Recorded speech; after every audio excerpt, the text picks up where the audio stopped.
श्रीमद् भागवत एकादश स्कंद में 14 अध्याय में भक्तगणों भक्ति योग की महिमा तथा ध्यान विधि का वर्णन की कथा कहूँगा। उसके ध्यान को सुने और इस चैनल को लाइक सब्सक्राइब जरूर करें। कथा सुनिए। उद्धव जी ने पूछा, श्री कृष्ण ब्रह्मवादी महात्मा आत्म कल्याण के अनेक साधन बतलाते हैं, उनमें अपनी अपनी दृष्टि के अनुसार सभी श्रेष्ठ हैं अथवा किसी एक की प्रधानता है। मेरे स्वामी, आपने तो अभी अभी भक्ति योग को ही निरपेक्ष एवं स्वतंत्र साधन बतलाया है, क्योंकि इसी से सब ओर से आसक्त छोड़कर मन आप में ही तन्मय हो जाता है। भगवान श्री कृष्ण ने कहा, प्रिय उद्धव, यह वेदवाणी समय के फेर से प्रलय के अवसर पर लुप्त हो गई थी। फिर जब सृष्टि का समय आया तब मैंने अपने संकल्प से ही इससे ब्रह्मा को उपदेश किया। इसमें मेरे भागवत धर्म का ही वर्णन है। ब्रह्मा ने अपने ज्येष्ठ पुत्र स्वयंभू मनु को उपदेश किया और उससे भृगु, अंगिरा, मरीचि, पुलह, अंत्री, पुलस्त्य और कृष्ण ये 7 प्रजापति महर्षियों ने ग्रहण किया। तदंतर इन ब्रह्म ऋषि की संतान देवता, दानव, गुहा, मनुष्य, सिद्ध, गर्दभ, विद्याधर, चारण, किन्नर, किन्नर, नाग, राक्षस और किमपुरुष आदि ने इससे अपने पूर्वज इन्हीं ब्रह्म ऋषियों से प्राप्त किया। सभी जातियों और व्यक्तियों के स्वभाव, उनकी वासनाएं सत्व, रज और तमो गुण के कारण भिन्न भिन्न हैं। इसलिए उनमें और उनकी बुद्धि वृद्धियों में भी अनेकों भेद हैं। इसीलिए वे सभी अपनी अपनी प्रकृति के अनुसार उस वेदवाणी का भिन्न भिन्न अर्थ ग्रहण करते हैं। वह वाणी ही ऐसी अलौकिक है कि उससे विभिन्न अर्थ निकलना स्वाभाविक ही है। इसी प्रकार स्वभाव तथा परंपरागत उपदेश के भेद से मनुष्य की बुद्धि में भिन्नता आ जाती है तथा कुछ लोग जो बिना किसी विचार के भेद विरुद्ध पाखंड मतावलंबी हो जाते हैं। प्रिय उद्धव, सभी की बुद्धि मेरी माया से मोहित हो रही है। इसी से वे अपने अपने कर्म संस्कार और अपनी अपनी रुचि के अनुसार आत्मकल्याण के साधन भी एक नहीं अनेक को बतलाते हैं। पूर्व मीमांसक धर्म को, साहित्यचारी यश को, काम शास्त्री काम को, योग्यता सत्य और सम दम आदि को, दंड नीतिकार ऐश्वर्य को, त्यागी त्याग और लोकायतिक भोग को ही मनुष्य जीवन का स्वार्थ परम लाभ बतलाते हैं। कर्मयोगी लोग यज्ञ, तप, दान, व्रत तथा यम नियम आदि को पूर्वार्थ बतलाते हैं, परंतु ये सभी कर्म हैं। इनके फलस्वरूप जो लोग मिलते हैं वे उत्पत्ति और नाश वाले हैं। कर्मों का फल समाप्त हो जाने पर उनसे दुख ही मिलता है और सच पूछो तो उनकी अंतिम गति घोर अज्ञान ही है। उनमें जो सुख मिलता है वह तुच्छ है, नगण्य है और वे लोग भोग के समय भी असूया आदि दोषों के कारण शोक से परिपूर्ण है। इसीलिए इन विभिन्न साधनों के फेर में न पड़ना चाहिए। प्रिय उद्धव, जो सब ओर से निरपेक्ष बेपरवाह हो गया है, किसी भी कर्म या फल आदि की आवश्यकता नहीं रखता और अपने अंतःकरण को सब प्रकार से मुझे ही समर्पित कर चुका है, परमानंद स्वरूप में उसकी आत्मा के रूप में स्फुरित होने लगता हूँ।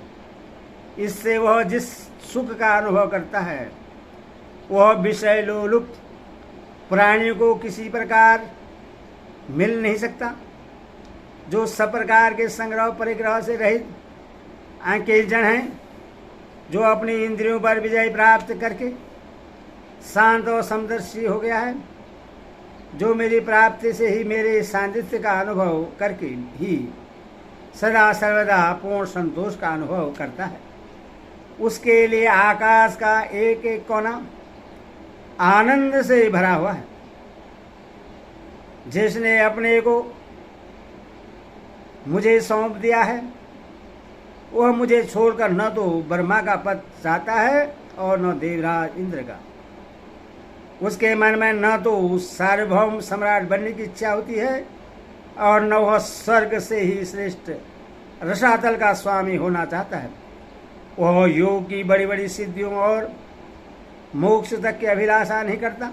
उद्धव, मुझे तुम्हारे जैसे प्रेमी भक्त जितने प्रियतम हैं, उतने प्रिय मेरे पुत्र ब्रह्मा, आत्मा, शंकर, सगे भाई बलराम जी, स्वयं अर्धाग्नि लक्ष्मी जी और मेरा अपना आत्मा भी नहीं है, जिससे किसी की अपेक्षा नहीं, जो जगत के चिंतन से सर्वदा उपरत होकर मेरे ही मनन चिंतन में तल्लीन रहता है और राग द्वेष न रखकर सबके प्रति समान दृष्टि रखता है।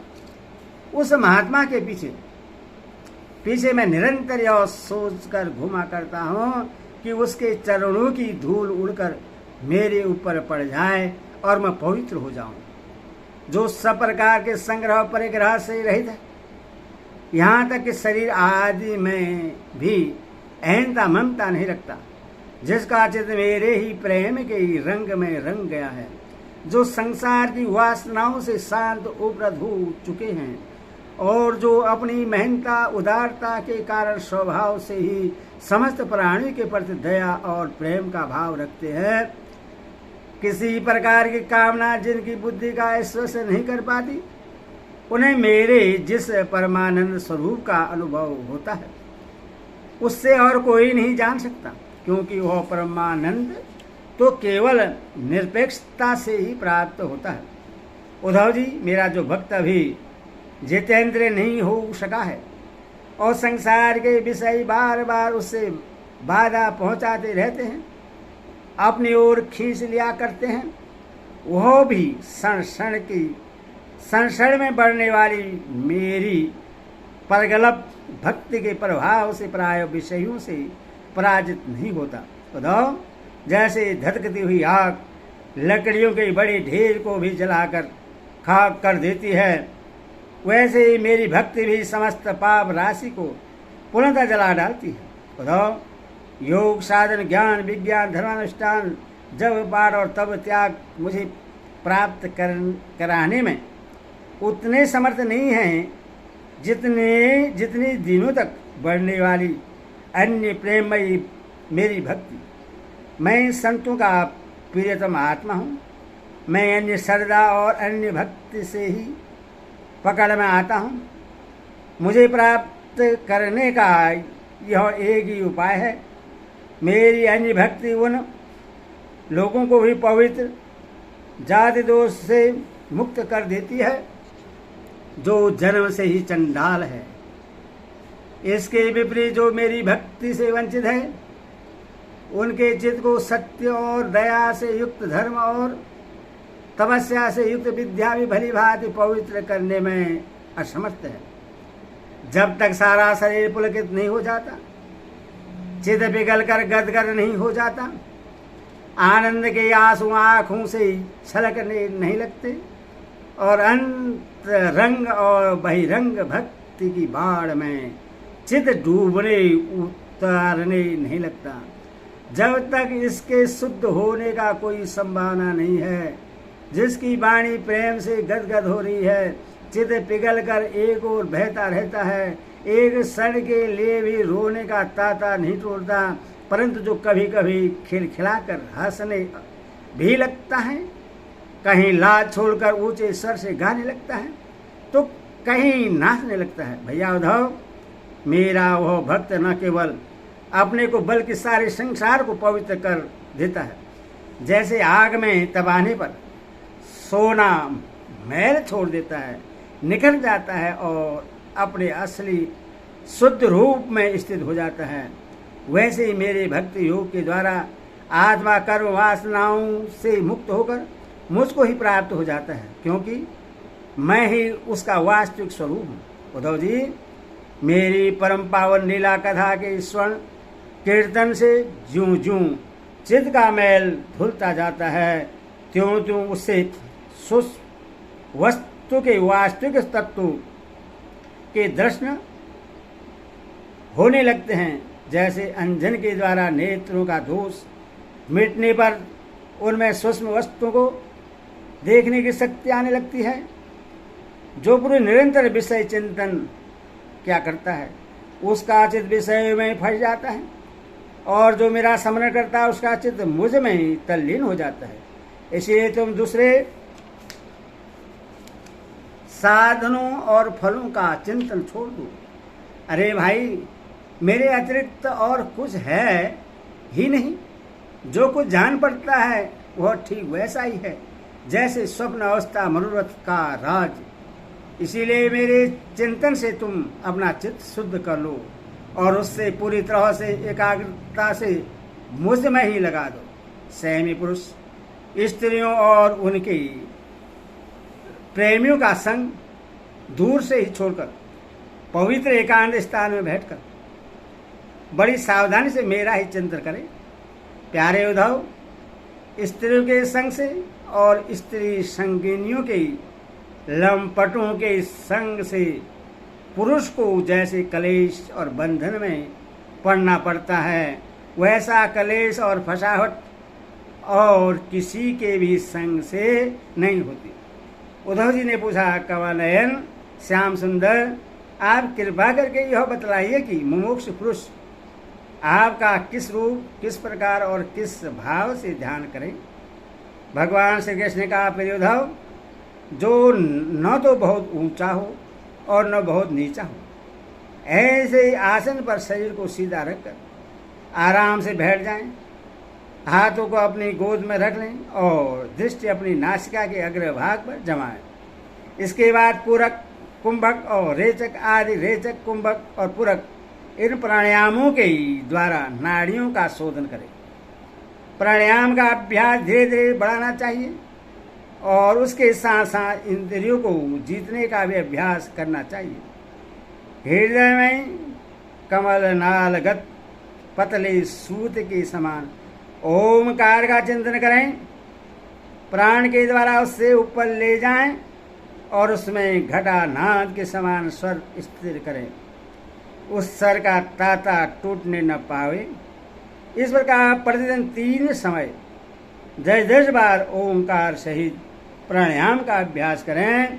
ऐसा करने से 1 महीने के अंदर ही प्राणवायु वश में हो जाती है।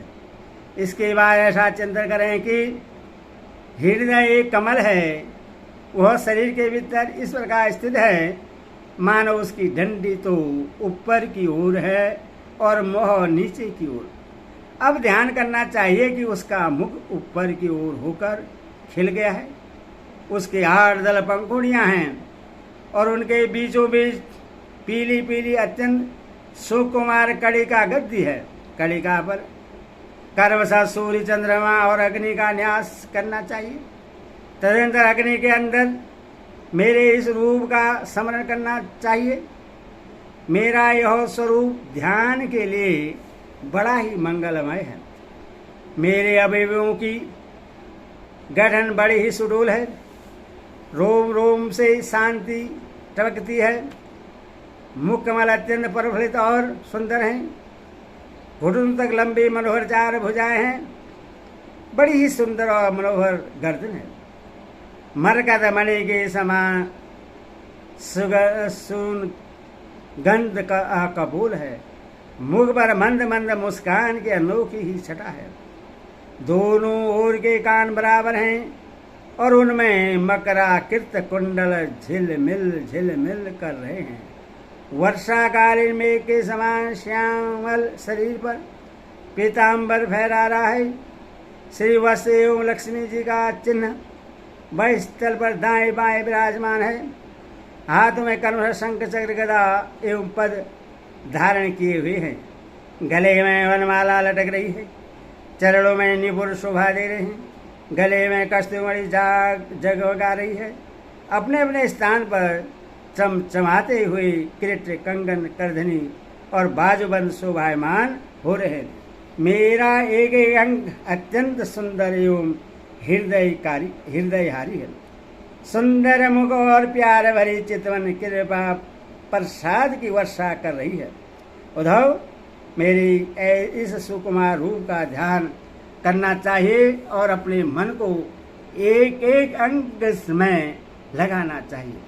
बुद्धिमान पुरुष को चाहिए कि मन के द्वारा इंद्रियों को उनके विषयों से खींच ले और मन को बुद्धि रूप सारथी की सहायता से मुझ में ही लगा दे। चाहे मेरे किसी भी अंग में क्यों न लगे, जब सारे शरीर का ध्यान होने लगे तब अपने चित्त को खींचकर एक स्थान में स्थिर करें और अन्य अंगों का चिंतन न कर केवल मद मद मुस्कान की छटा से युक्त मेरे मुख का ही ध्यान करें। जब चित्त मुखारविंद में ठहर जाए तब उससे वहां से हटाकर आकाश में स्थिर करें। तदनंतर आकाश का चिंतन भी त्याग कर मेरे स्वरूप में आरूढ़ हो जाएं और मेरे सिवा किसी भी वस्तु का चिंतन न करें। जब इस प्रकार चित्त समाहित हो जाता है तब जैसे एक ज्योति दूसरी ज्योति से मिलकर एक हो जाती है, वैसे ही अपने में मुझे और मुझ सर्वात्मा में अपने को अनुभव करने लगता है।